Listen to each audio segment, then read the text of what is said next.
धन्यवाद अध्यक्ष महोदय, आपने मुझे इस महत्वपूर्ण विधेयक पर अपनी बात रखने का मौका दिया। मैं सर्वप्रथम अध्यक्ष महोदय अपने पार्टी के नेता आदरणीय अखिलेश यादव जी का धन्यवाद दूंगा कि इतने महत्वपूर्ण विधेयक पर मुझे अपनी बात रखने का मौका दिया गया है।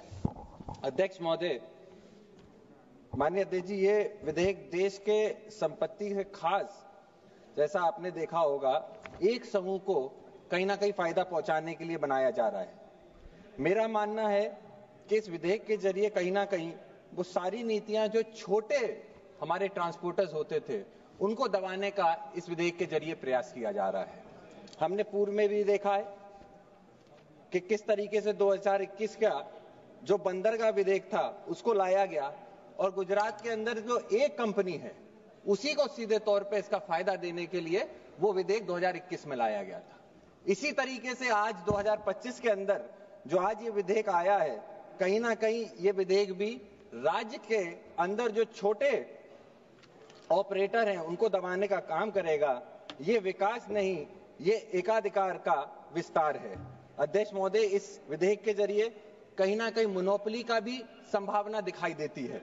जैसा कि 2014 से 2024 तक सिर्फ एक समूह को पूरे बंदरगाह का ट्रांसपोर्टेशन का काम, कार्गो का काम दिया गया।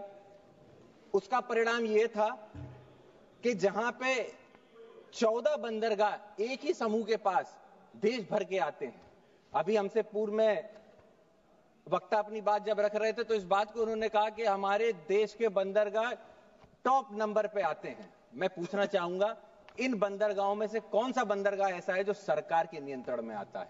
वो बंदरगाह खास करके जो निजी हाथों में चले गए हैं, जो बड़े व्यापारियों के और एक खास करके एक ग्रुप के पास चले गए, ये वो सारे बंदरगाह हैं जिनको आप टॉप लिस्ट में रख रहे हैं, लेकिन सरकारी एक भी बंदरगाह नहीं है।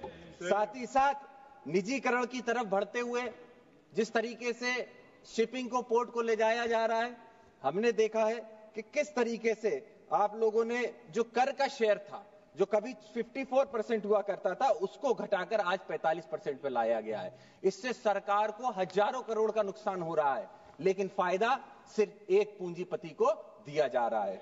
अध्यक्ष महोदय, मैं आपसे बोलना चाहूंगा कि इस विधेयक के जरिए कृषि के क्षेत्र में भी कई सारी ऐसी वस्तुएं हैं जिनका एक्सपोर्ट और इंपोर्ट का काम होगा।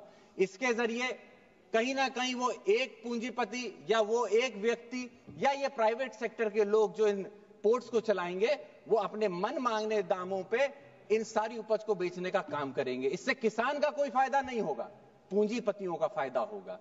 इसीलिए मैं अनुरोध करना चाहता हूं कि इस विधेयक को हम यहीं रद्द करें और एक नया विधेयक लाने का प्रयास करें, जिससे आने वाले समय में हमारे जो छोटे व्यापारी हैं, मध्यम वर्ग के व्यापारी हैं, जो किसान हैं, जो इस देश की सबसे बड़ी आप कह सकते हैं आत्मा इस देश की है, अगर हम उन लोगों की बात को सुनेंगे और इस विधेयक के अंदर प्रयास करेंगे कि उनके समन्वय बना के उनके जो बिंदु है उनको लेके आया जाए, तो मैं समझता हूं ये विधेयक कहीं ना कहीं इस लोकतंत्र के लिए अच्छा साबित होगा। अध्यक्ष महोदय, मैं आपसे अनुरोध यही करूंगा कि आने वाले समय में प्रयास ये किया जाए कि ट्रांसपेरेंसी रखी जाए, मोनोपोली प्राइवेट सेक्टर की खत्म होनी चाहिए, शिपिंग सेक्टर के सरकारी रोजगार खत्म होते चले जा रहे हैं, हमें इस पे भी ध्यान देना होगा। आज प्राइवेट सेक्टर्स पे जो पोर्ट चले गए, आप खुद कल्पना कीजिए, इस देश के पोर्टों में से एक ऐसी कंपनी है जिसके पास 14 पोर्ट्स हैं, 14 पोर्ट्स पे उनकी मोनोपोली चल रही है। इसीलिए आप सब जानते हैं, मैं आपसे अनुरोध करूंगा कि आप सभी लोग इस बात को ध्यान रखें कि हमारी जो सरकार की संपत्ति है वो कहीं ना कहीं सरकार किसी एक व्यक्ति को फायदा पहुंचाने के लिए वो सारी संपत्तियों को बेचती चली जा रही है। वो पोर्ट जो सरकार को सीधा फायदा दे सकते थे, उनको जानबूझ के लॉस में लाकर सालों साल उसमें लॉस दिखाया गया, और लॉस दिखाने के बाद जब प्राइवेट सेक्टरों को बेचा जाता है तो हजारों करोड़ का प्राइवेट कंपनी को फायदा होता है। क्यों नहीं सरकार खुद इन पोर्टों को स्वयं चलाकर इससे फायदा लेकर जो लोकतंत्र में जो आखिरी पायदान पर खड़ा व्यक्ति है, जिसको हम किसान कहते हैं, गरीब कहते हैं, पिछड़ा कहते हैं, पीडीए का कहते हैं, उसको फायदा देने का काम क्यों नहीं कर रही है? इसलिए मैं अंत में यही कहूंगा कि ये विधेयक को हमें तत्काल रोककर रद्द कर प्रयास करना चाहिए एक नया विधेयक जो आने वाले समय में मध्यम वर्ग के व्यापारी, किसानों को और खास करके छोटे जो हैंडलर्स हैं उन लोगों को फायदा पहुंचा सके, ऐसा होना चाहिए। और ट्रांसपेरेंसी एक बहुत बड़ा सवाल है अध्यक्ष महोदय, ट्रांसपेरेंसी भी इसमें होनी चाहिए।